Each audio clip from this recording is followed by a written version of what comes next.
Kalau ingin lolos SNMPTN, penuhi 5 variabel ini, nanti insya Allah teman-teman akan lancar jalannya.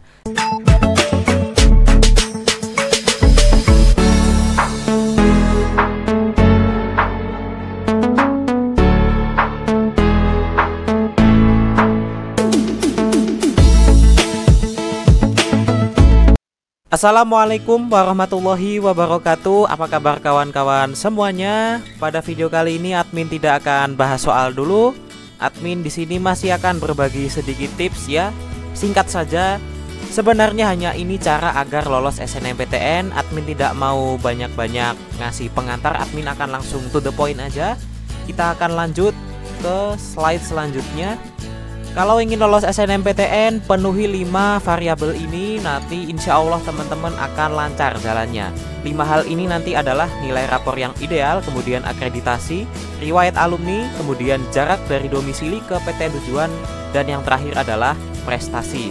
Nah, di sini akan kita bahas dalam bentuk Q&A ya, pertanyaan dan jawaban, supaya teman-teman tidak ada kebingungan lagi dalam mencari informasi seperti itu ya. Nah, yang akan admin sampaikan di sini adalah hasil observasi admin selama 4 tahun TTL berdiri ya, sejak tahun 2017 sampai 2021. Kalau teman-teman mau percaya silahkan, kalau mau tidak percaya juga nggak apa-apa. Oke, kita langsung bahas ke yang pertama, nilai rapor yang ideal. Nah, ngomongin tentang nilai rapor ya, apa sih yang ada di pikiran temen kalau nilai rapor? Yang jelas satu, nilai ya. Nah, selain kita mempertimbangkan nilai, teman-teman harus mempertimbangkan juga KKM sekolah ya. KKM yang lebih tinggi tentu saja LTMPT akan lebih percaya ke sekolah yang KKM-nya tinggi. Kemudian, selain melihat nilai, kita harus lihat juga posisi nilai teman-teman terhadap paralel sekolah. Apakah teman-teman ini berada pada tingkat yang atas atau di tengah, atau jangan-jangan yang paling bawah yang bisa daftar SNMPTN. Ini harus dilihat juga. Kalau teman-teman berada di tingkat yang paling atas, insya Allah teman-teman mungkin cukup tinggi peluangnya untuk aman. Nah, apakah nilai naik turun itu bermasalah? Jawabannya tidak ya, asal turunnya tidak turun yang sangat drastis begitu ya. Kalau ada naik turun itu hal yang biasa, dan dari tahun ke tahun itu kemungkinan besar tidak ada masalah dengan nilai naik turun.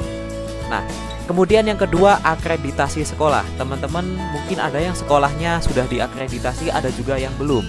Nah, akreditasi ini berupa huruf ya, dan mungkin ada juga berupa nilai.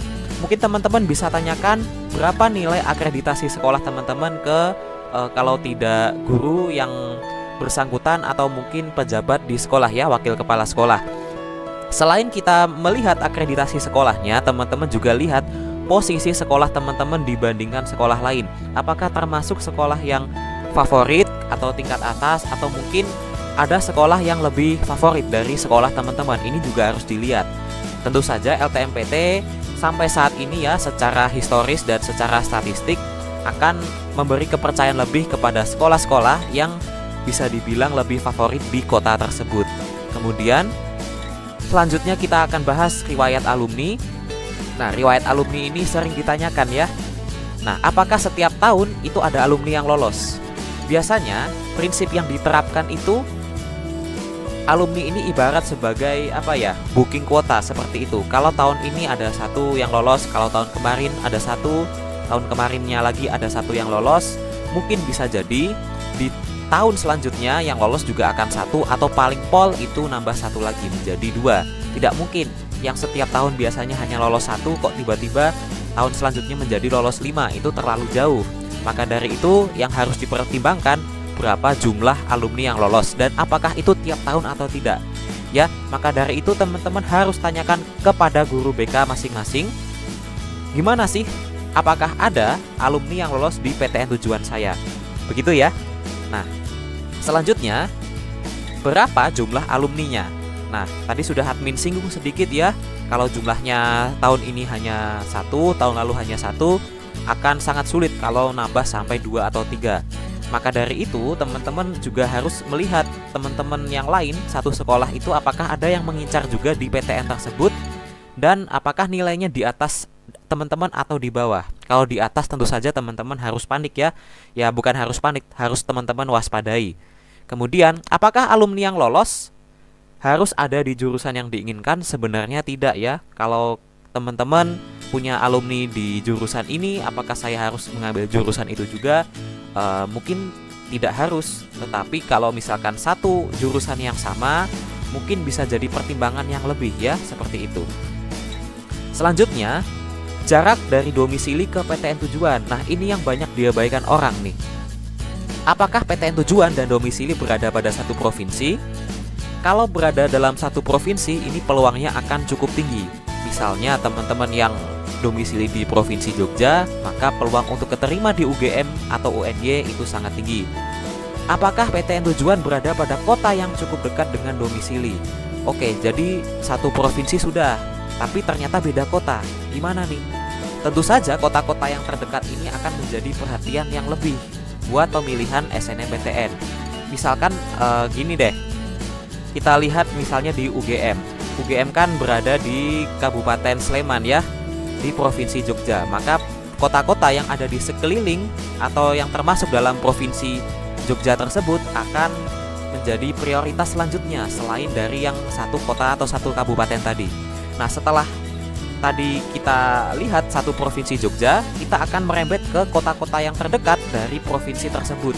Misalnya kota-kota yang terdekat ya di Provinsi Jawa Tengah yang mungkin berbatasan langsung dengan Provinsi Jogja. Nah, cara mengukurnya seperti itu. Kemudian kalau kita lihat selanjutnya adalah prestasi. Prestasi ini juga banyak ditanyakan. Nah, jenis sertifikat apakah yang dimiliki? Apakah sertifikat lomba, sertifikat kepanitiaan atau jabatan?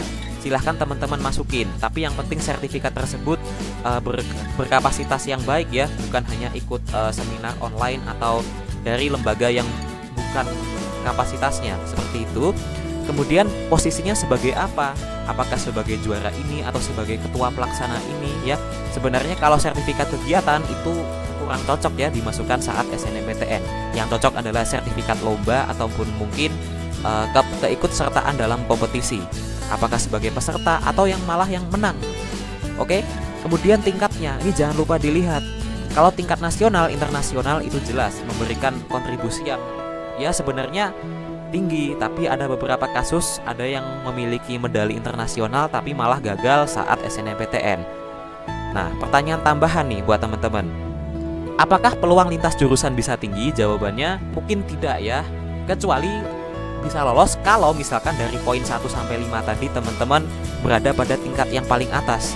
Jadi dekat dengan rumah PTN-nya, kemudian prestasi ada, kemudian peringkat paralel paling tinggi. Nah, itu mungkin bisa lolos kalau itu semua terpenuhi. Kalau tidak, ya berdoa saja yang banyak. Apakah tidak ada peluang untuk diterima pada pilihan kedua? Tentu saja ada. Sudah banyak kasus orang diterima pada pilihan kedua. Dan ini bisa jadi berkaitan dengan pertanyaan selanjutnya. Apa nih? Lebih baik isi satu atau dua pilihan. Nah, kalau teman-teman mengisi satu pilihan, maka yang kampus anggap itu teman-teman akan sangat memperjuangkan PTN itu. Tapi kalau teman-teman mengisi dua pilihan, itu ibaratnya kampus itu menganggap seperti, oh ini anak sebenarnya nggak apa-apa kalau diterima di pilihan kedua. Berarti tidak terlalu tidak terlalu serius lah istilahnya dalam mengejar pilihan pertama. Jadi kalau misalkan teman-teman berani isi satu pilihan aja, itu sangat direkomendasikan ya. Atau mungkin teman-teman nggak siap nih buat SBMPTN yang sudah dekat, itu teman-teman oke lah ngisi dua pilihan. Oke, jangan lupakan satu hal, yaitu keberuntungan dan kuasa ilahi.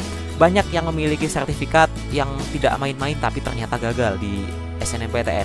Banyak juga kasus sekolah ini ternyata lupa input suatu data ke LTMPT dan akhirnya satu sekolah gagal SNMPTN. Dan kuasa ilahi ini sangat bermain ya, kita tidak tahu apa yang terjadi di LTMPT, kita hanya bisa berdoa. Oke, stay strong, stay safe, stay at home. Inilah pesan singkat dari admin. Semoga bermanfaat. Wassalamualaikum warahmatullahi wabarakatuh. See you next time.